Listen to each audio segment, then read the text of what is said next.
Have you ever really thought about what money is? Not just how to get more, but what it actually represents. It's not gold or paper anymore, just numbers on a screen traded for your precious time. But where do those numbers come from? Not from a vault, but from debt. Every dollar is born the moment someone takes out a loan. A promise to pay back more than was created. Our entire financial system is built on this: more debt than money, a game you can't win. This isn't a conspiracy theory, it's history. It all started over a century ago with a handful of bankers shaping the system to benefit themselves. This system dictates the price of everything in your life, quietly transferring wealth from the many to the few. Tonight we'll look under the hood, expose how it works, and show you how to stop getting played. 1910, Jekyll Island. The world's richest bankers met in secret. Their goal? To design a system that gave them control over America's money. The result? The Federal Reserve Act, a central bank with a government-sounding name, but privately owned by the same banks it was meant to regulate. Sold as a way to stabilize the economy, it actually handed a small group of bankers the legal right to create money. Congress passed it quietly, and President Wilson later regretted signing it, realizing he'd handed power to a financial oligarchy. The Fed could now print money, set interest rates, and bail out its own members. It was a calculated power grab, not a mistake. The foxes were now guarding the henhouse, and the next century would be shaped by their control. Boom and bust cycles, wealth erosion, and manipulation became the norm. The creature from Jekyll Island was born. And it's still hungry. This wasn't about public good, it was about permanent control. The Fed's creation set the stage for everything that followed. The system was rigged from the start, and we're all still living in its shadow. For decades, the gold standard kept money honest. Every dollar was backed by real gold. You couldn't just print more gold, so the system had limits. But in 1971, Nixon temporarily ended gold convertibility. That temporary move is still with us. The dollar became a fiat currency valuable only because the government says so. Now money is created when the government spends more than it collects, issuing bonds that the Fed buys with money created from nothing. Every new dollar is born as debt, owed back with interest. The result? Perpetual debt servitude money is no longer a store of value, but a claim on your future labor.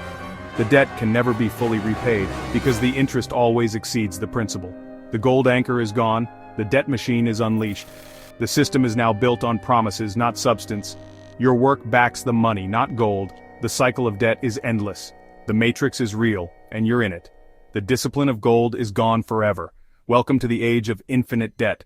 When the Fed creates money from nothing, it causes inflation. Imagine a rare comic book.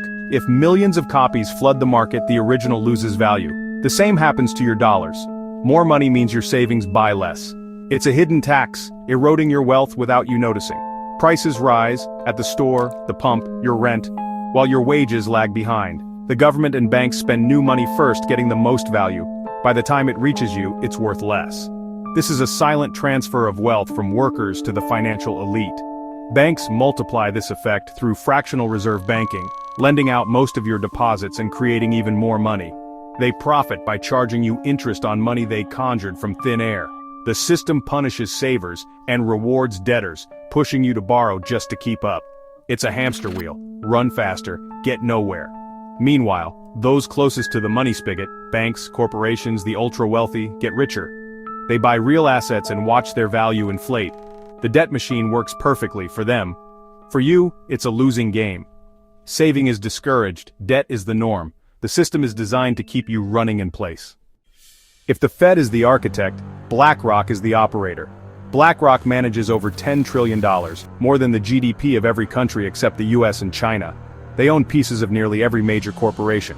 Apple, Microsoft, Amazon, the big banks, pharma, media, defense. They're the top shareholder in supposed competitors. So what does competition even mean? Recently, BlackRock has been buying up single-family homes, turning neighborhoods into rental communities and pricing out families. They don't just own the companies you work for, they want to own your home too. BlackRock influences corporate policy, media, and even government action. They advise the Treasury and the Fed during crises, and always profit. This is a shadow government, beyond democratic reach. Their agenda shapes your world, whether you know it or not. Where does all this lead? To a new feudalism. The lords are now mega corporations like BlackRock. The land is everything: housing, tech, information. You will own nothing and be happy isn't utopia, it's dependency. If you own nothing, you have no autonomy or power. Everything becomes a service, controlled by a handful of corporations. Step out of line and your access can be cut off. Crises accelerate this shift. Each one used to consolidate more power. BlackRock manages crises for the government, always gaining more control. This isn't left versus right, it's top versus bottom. The goal dismantle free markets and individual sovereignty, replacing them with a centrally planned system run by unelected elites. It's serfdom, rebranded for the digital age. The national debt isn't just a number, it's a claim on your life. The government borrows, the Fed creates money, and you pay the interest through taxes. Much of your tax dollar goes straight to banks and financial institutions, not public services. You inherit this debt at birth, then add student loans, car loans, mortgages. You're trained to be a debtor running on a treadmill to service endless obligations.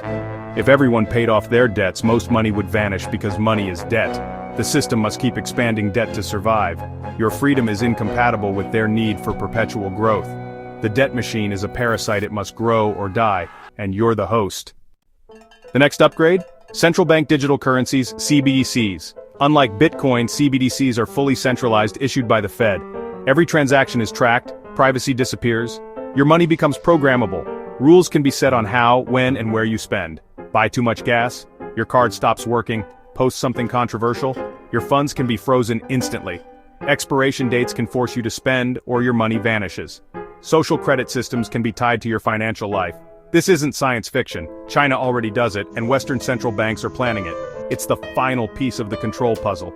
Ancient warnings about buying and selling only with the mark sound eerily familiar. CBDCs mean total control over your life and liberty. The future of money is surveillance and compliance, unless you opt out. It sounds bleak, but you're not powerless. The system is a confidence game. It collapses when enough people stop believing. You can choose not to play. First, get out of debt. Every dollar you pay off is a broken chain. Second, convert your savings into real assets. Gold, land, tools, food, things that can't be printed or deleted. Third, build real skills and real community. Self-reliance and local networks are true wealth. Rely on neighbors, not corporations or government. Reject fear and seek truth even when it's uncomfortable. Live by principles, not by the system's shifting rules. Your value isn't your bank balance or credit score, it's inherent. You were born free. The debt machine, BlackRock, CBDCs, they're illusions built on lies. See through the illusion and it loses its power. Freedom starts with understanding, and with walking away. The choice is yours.